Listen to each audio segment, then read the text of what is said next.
Hello friends, this is Bhavna. Welcome to the Vision IAS magazine challenge series 2023। आज हम इसमें security section का second topic करेंगे, that is unlawful activities prevention act 1967। Recently ये news में क्यों है? ये न्यूज़ में इसीलिए है क्योंकि हाल ही में सुप्रीम कोर्ट का एक वर्डिक्ट आया है जिसमें उन्होंने बताया है कि mere membership of a banned organisation will be a crime under UAPA 1967। मतलब कि अगर कोई इंडिविजुअल किसी बैंड ऑर्गेनाइजेशन का मेंबर है तब उसको एज अ क्राइम माना जाएगा। ठीक है ना, उसका मेंबर होना किसी बैंड ऑर्गेनाइजेशन का एक क्राइम माना जाएगा अंडर यूएपीए 1967। ठीक है ना। लेकिन 2011 में भी एक जजमेंट आई थी सुप्रीम कोर्ट की, उसमें उन्होंने बोला था कि एक इंडिविजुअल अगर किसी बैंड ऑर्गेनाइजेशन का मेंबर है तब हम उसको एज अ क्राइम नहीं मान सकते। ठीक है ना, उसको क्राइम तब माना जाएगा जब वो इंडिविजुअल जो है प्रत्यक्ष रूप से जो है वो क्राइम करता है या कुछ वायलेंस करता है। ठीक है ना, समझ में आया? अब लेकिन हाल ही में जो वर्डिक्ट आया है, जजमेंट आई है, उसमें उन्होंने उसको एज अ क्राइम मान लिया है। इस तरह जो हमारे 2011 का जजमेंट था उसको ओवररूल कर लिया गया है। ठीक है ना, यही लिखा है। अब आगे हमारे पास देखिए, ओवर रूलिंग द 2011 जजमेंट। ठीक है ना, ओवर रूलिंग हो गई है 2011 के जजमेंट की। ठीक है ना। और क्या बोला हमारे सुप्रीम कोर्ट ने? सुप्रीम कोर्ट ने कहा अगर कोई पर्सन हु इज और continue to be even a mere a member, सिर्फ एक मेंबर अगर हो ऑफ अ बैंड ऑर्गेनाइजेशन, किसी बैंड ऑर्गेनाइजेशन का, is criminally liable under UAPA, मतलब कि यूएपीए के अंडर उसको क्रिमिनल माना जाएगा और बोला जाएगा कि वो एक्ट कर रहा है against the sovereignty and integrity of India. ठीक है ना, 2011 में जो हमारे पास जजमेंट आई थी वही लिखा है जो मैंने आपको हाल ही अभी बताया था कि 2011 में जजमेंट में उन्होंने बोला है कि जो है एक mere a member in an organisation, वो भी बैंड ऑर्गेनाइजेशन का मेंबर होने से कोई भी क्रिमिनल नहीं बन जाता, उसको एज अ क्राइम नहीं डिक्लेयर किया जाता। ठीक है, ये 2011 में बोला था उन्होंने। ठीक है ना, वही जो अभी मैंने आपको बताया वही लिखा है। उसके बाद देखते हैं और क्या जो है सुप्रीम कोर्ट का निर्णय आया है। Restore the doctrine of guilt by association. जो हमारा डॉक्ट्रिन था, एक गिल्ट बाय एसोसिएशन एक सिद्धांत था, उसको दोबारा से रिस्टोर कर लिया गया है। ठीक है ना, क्या है गिल्ट बाय एसोसिएशन? गिल्ट मतलब गिल्टी माना जाएगा, बाय एसोसिएशन मतलब कि अगर इंडिविजुअल जो है कुछ ऐसी ऑर्गेनाइजेशन से संबंध रखता है जो ऑर्गेनाइजेशन जो है, एसोसिएशन जो है वो क्राइम किया है उस एसोसिएशन ने। ठीक है ना, तब इंडिविजुअल को भी गिल्टी माना जाएगा, चाहे उसने कुछ भी ना किया हो तब भी उसको गिल्टी माना जाएगा। क्यों माना जाएगा? क्योंकि वो संबंध रख रहा है किससे? एक ऐसी एसोसिएशन से, एक ऐसी एसोसिएशन का पार्ट है जिसने क्राइम किया है। समझ में आया? उसको बोलते हैं गिल्ट बाय एसोसिएशन। मतलब कि चाहे खुद वो क्राइम करे या ना करे, बस अगर वो एज अ पार्ट है उस एसोसिएशन का तब उसे भी ऑफेंडर माना जाएगा। ठीक है ना, उसे भी अपराधी माना जाएगा। समझ में आ गया? उसके बाद क्या लिखा है हमारे पास? Affirm the constitutional validity of section 10A subclause 1 of UAPA 1967. This section makes continued membership of band organization a crime punishable with a jail term up to 2 years। वही कि अगर कोई मेंबर जो है वो पाया जाता है कि वो बैंड ऑर्गेनाइजेशन का मेंबर है तो उसे जेल हो सकती है 2 साल की। एंड सच पर्सन में ऑल्सो भी लाइबल टू फाइन, मतलब कि उसका फाइन भी लिया जाएगा उससे। ओके, उसके बाद है हमारे पास बस इतना जान लो कि कॉन्स्टिट्यूशनली वैलिड डिक्लेयर कर दिया गया है जो हमारे पास ये वाली जजमेंट आई है। ठीक है ना, मतलब कि ये कॉन्स्टिट्यूशनली वैलिड है। अब जो है उसको पनिशमेंट वगैरह दी जाएगी अगर कोई मिलता है हमें जो कि बैंड ऑर्गेनाइजेशन का मेंबर है। ओके, उसके बाद देखिए यहाँ पे declaration of an association as unlawful, और कि हमारे पास जो है सेक्शन 3 ऑफ यूएपीए के अंडर अगर central government is of opinion that any association has become an unlawful association, अगर सेंट्रल गवर्नमेंट को लगता है कि कोई ऐसी एसोसिएशन है जो कि अनलॉफुल है, ठीक है ना, तब जो है उसको बैन कर सकती है। कैसे? It may by notification in the official gazette, मतलब कि ऑफिशियल गैजेट में एक नोटिफिकेशन देकर declare such association to be unlawful, उस एसोसिएशन को अनलॉफुल डिक्लेयर कर सकती है। ठीक है ना, यही है ये वाला point, declaration of an association as unlawful, जब कि डिक्लेयर करना है किसी एसोसिएशन को अनलॉफुल। समझ में आ गया? उसके बाद जो है हमारे पास ये कुछ अदर एंटी टेरर लॉस दिए गए हैं। ठीक है ना, ये है हमारे पास पहले terrorist and distributive act activities prevention act that is TADA TADA, ठीक है। उसके पास फर्दर हमारे पास है Gujarat control of organised crime act 2019।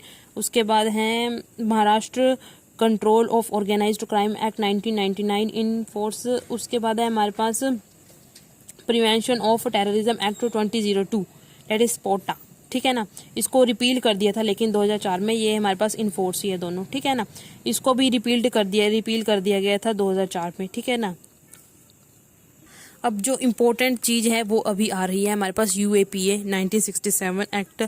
इसमें क्या क्या चीज़ें हैं, लेकिन ये भी इम्पोर्टेंट है, ठीक है, ध्यान रखना।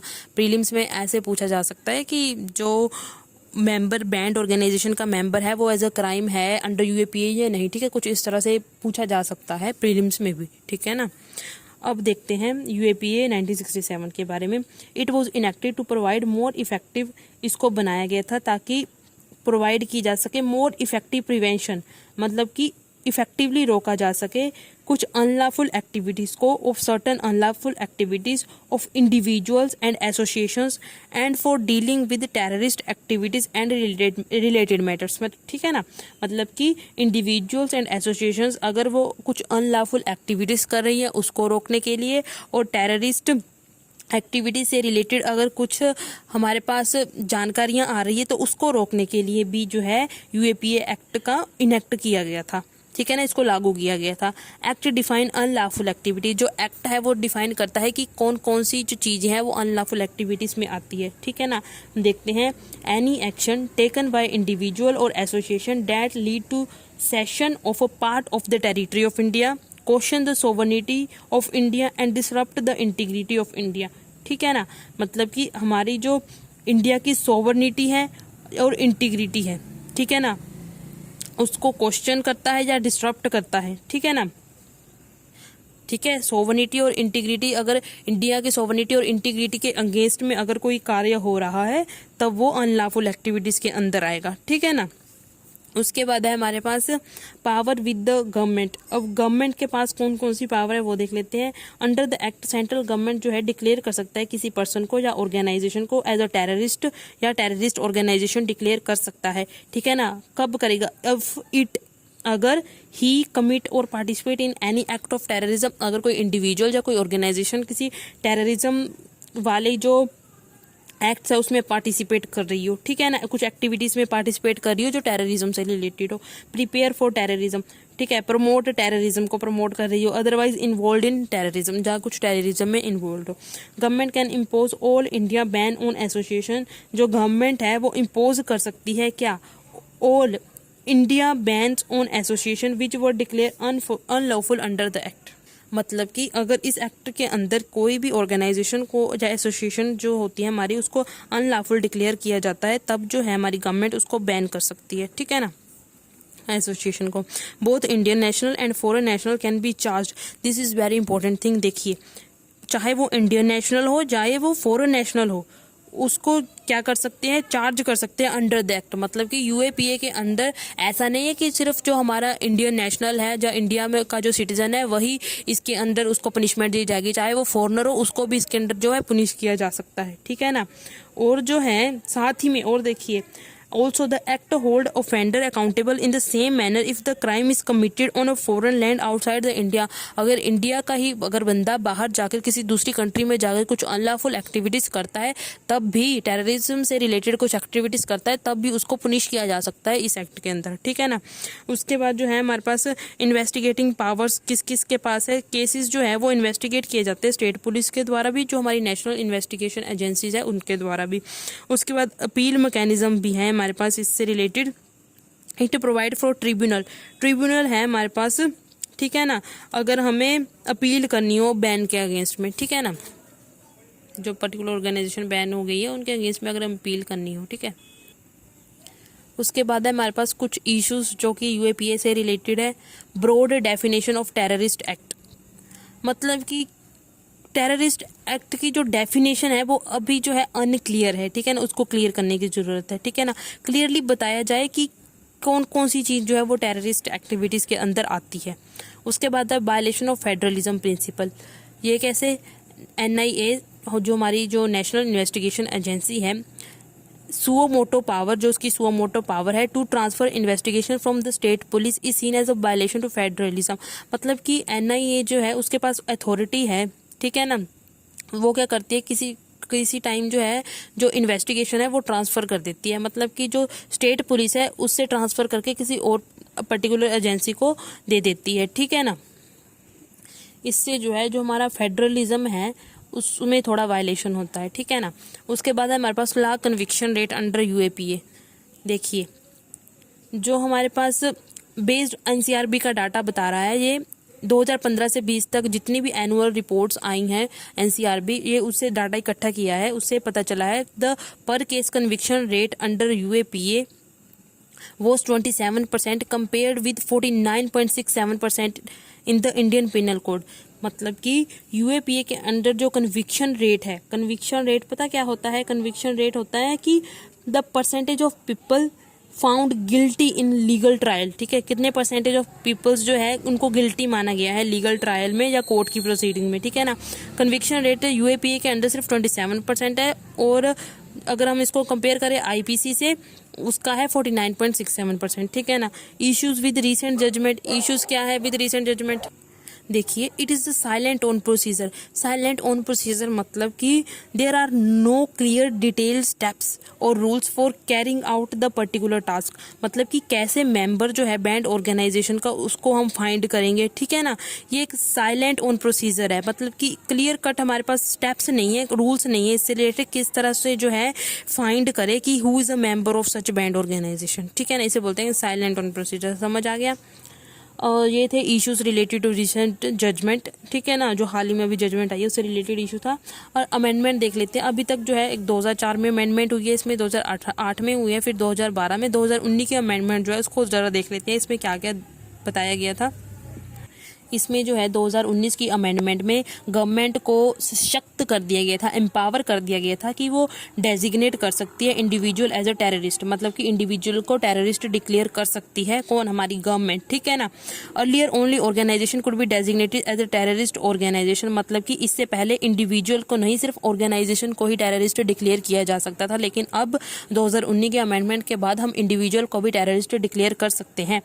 If investigation is conducted by an officer of the National Investigation Agency, approval of the Director General of NIA would be required for the seizure of property connected with the terrorism। मतलब कि अगर कुछ investigation करनी हुई officer के द्वारा, NIA के जो ऑफिसर है उनके द्वारा, तब जो है approval of director general of would be require. मतलब कि डायरेक्टर जनरल जो होंगे NIA के, उनका अप्रूवल जो है वो लेना पड़ेगा, ठीक है ना, अगर हमें प्रॉपर्टी वगैरह सीज करनी हुई टेररिज्म से related. Empowered officers of NIA, इसमें जो है एम्पावर किया गया ऑफिसर्स जो होते हैं नेशनल इन्वेस्टिगेशन एजेंसी के, उनको कैसे, of the rank of inspector और अबव। मतलब कि पहले जो DSP रैंक या उससे अबव वाले होते थे वही इन्वेस्टिगेशन करते थे, लेकिन अब जो है इंस्पेक्टर रैंक के और उससे अबव जो है इन्वेस्टिगेशन जो है वो कर सकते हैं। Added international convention for suppression of act of nuclear terrorism to schedule under the act, ठीक है ना। बस यही है, कुछ इंपॉर्टेंट पॉइंट्स इनको ध्यान में रखना। लेकिन पर्टिकुलर अमेंडमेंट में क्या क्या चीज़ें की गई थी इतना याद रखना, और इतना डीपली भी शायद नहीं पूछ सकती UPSC, क्योंकि हर एक में तो बहुत सारी अमेंडमेंट होती है, ठीक है ना। वो एक्ट्स जो होते हैं उनमें अमेंडमेंट होती रहती है। अब पर्टिकुलर पीछे से हिस्ट्री से जाकर देखें कौन कौन सी अमेंडमेंट हुई है तो वो इतना पॉसिबल नहीं है याद रखना, ठीक है ना। इसलिए इतना लोड लेने की भी ज़रूरत नहीं है यहाँ पर। उसके बाद देख लेते हैं बे फॉरवर्ड क्या हो सकता है। Safe guard against miss use, The different agencies of state should ensure that due process of law is applied while dealing with the various cases under this legislation।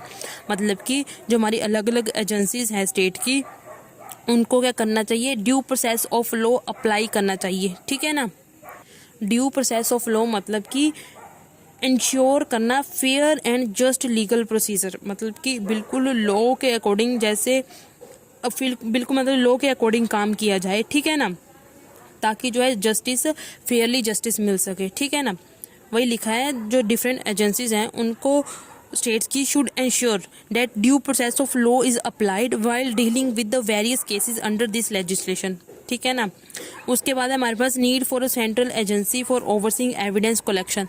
मतलब कि क्या है, हमारे पास एक ऐसी हमें इन्वेस्टिगेशन जो है इन्वेस्टिगेशन करने के लिए हमें क्या करना चाहिए, एक सेंट्रल एजेंसी की ज़रूरत है, specially when the case needed to connect dot across the border. Okay, उसके बाद है हमारे पास पुलिस रिफॉर्म। पुलिस में भी भाई रिफॉर्म करने की ज़रूरत है, पुलिस रिफॉर्म करने की ज़रूरत है। क्यों? Which should include sensitisation in term of community religion. मतलब कि जो हमारी पुलिस फोर्सेस हैं उनको ज़्यादा अवेयर करना पड़ेगा। किससे रिलेटेड? कि पर्टिकुलर कम्युनिटी या उसके रिलीजन, ठीक है ना, कि जितने भी कम्युनिटी या रिलीजन के प्रति उनको ज़्यादा अवेयर करना पड़ेगा कि उस पर्टिकुलर रिलीजन या कम्युनिटी के क्या नॉर्म्स वगैरह होते हैं ना, ठीक है ना, अलग अलग होते हैं, कम्युनिटीज़ के अलग अलग नॉर्म्स होते हैं, ठीक है ना। And should work towards decreasing the massive arbitrary powers that police hold. मतलब कि जो आर्बिट्ररी पावर्स, ठीक है ना, वो क्या करते हैं, मतलब कि कई बार ना वो अपनी पावर्स का गलत यूज़ कर लेते हैं, ठीक है ना, डैट द पुलिस होल्ड। इसलिए पुलिस रिफॉर्म होनी चाहिए। ओके, समझ आ गया। पुलिस रिफॉर्म की रिक्वायरमेंट है क्योंकि किसी टाइम जो है कम्युनिटी या रिलीजन से रिलेटेड नॉर्म से वो अनअवेयर होती है, जो हमारी पुलिस होती है, ठीक है, उनको उसके बारे में ज़्यादा जानकारी नहीं होती और वो क्या कर देती है, वो मतलब कि पर्सनल प्रेफरेंस के अनुसार ही, विदाउट रूल्स एंड रेगुलेशन के अनुसार ही जो है अपनी जो पावर है उसको दिखाती है, ठीक है ना। जो हमारी पुलिस जो है कभी कभार ऐसा कर देती है, ठीक है ना, इसलिए पुलिस रिफॉर्म की रिक्वायरमेंट है। Compensation for innocent individuals. कई बार जो है इनोसेंट लोगों को ही पकड़ लिया जाता है, ठीक है ना, यूएपीए के अंडर, इसलिए जब वो इनोसेंट प्रूव हो जाते हैं तब उनको भी थोड़ा कंपनसेशन देना चाहिए, ठीक है ना। Protection of political dissent. Political dissent means to say that कि पॉलिटिकल डिसेंट से हमारा मतलब है कि एक्सप्रेसिंग, पॉलिटिकल डिसेंट का मतलब होता है एक्सप्रेसिंग डिसएग्रीमेंट और ऑपोजिशन टू गवर्नमेंट पॉलिसीज। जब हमें जो गवर्नमेंट पॉलिसीज जो होती है, जब हम उसमें डिसएग्रीमेंट मतलब एक्सप्रेस करते हैं कि हम एग्री नहीं है आपके इन पॉलिसीज से, ठीक है ना। Protection of political dissent. अब इसमें देखते हैं क्या लिखा है उन्होंने। Political dissent is a fundamental right. Political dissent जो है एक फंडामेंटल राइट है। Legislation relating to protection of political dissent should be passed. कहते हैं कि एक कानून बनाना चाहिए relating to protection of political dissent, मतलब कि हम जो अपने डिसएग्रीमेंट है उनको एक्सप्रेस कर सके, ठीक है ना, आसानी से, हमारे पर कोई जोर जबरदस्ती ना करे। इससे रिलेटेड भी जो है हमें जो है protection of political dissent legislation की रिक्वायरमेंट है, ठीक है ना। उसके बाद in order to properly define what does and not constitute political dissent, ताकि जो है अच्छी तरह तरीके से डिफाइन हो जाए कि क्या और क्या नहीं आता है पॉलिटिकल डिसेंट में। That's it for today. मिलती है अपने नेक्स्ट वीडियो में, तब तक के लिए लाइक, सब्सक्राइब एंड शेयर।